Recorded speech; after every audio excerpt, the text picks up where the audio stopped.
pray na tayo. Okay, so maraming salamat po Panginoon sa napakagandang araw po na ito na ibinigay mo po sa amin.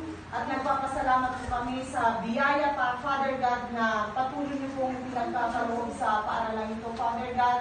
At sa mga may mabubuting kalooban, Father God, maraming salamat po, Father God.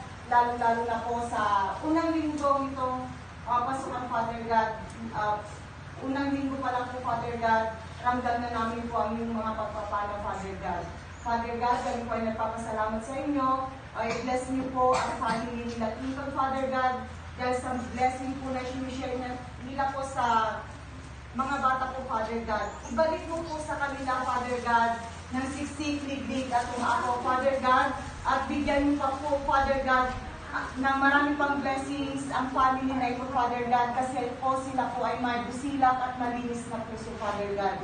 Father God, maraming salamat po sa mga pagkain na inihanda po, Father God. I bless mo po ang naghanda nito, yung mga kamay na naghanda nito, nag-prepare, Father God. Yung mga resources na ginamit nito, Father God, maraming salamat po. Ibalik niyo po, Father God, 10 times po, Father God, 100 times po, Father God.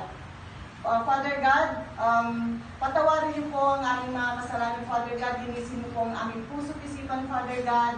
At kayo na po ang bahala po sa aming, Father God. Yung mga parents po na nandito, Father God, na tumulong po, Father God. Bigyan niyo po sila ng good health, Father God. Kasi nandito po sila na tumulong, Father God. Yung mga bata nito po, Father God, bigyan niyo pa po sila ng knowledge and wisdom, Father God. At sana po ay makapagtapos po sila ng pag-aaral. At ito po ang aming dalangin sa pangalan ni Jesus. Amen. Amen.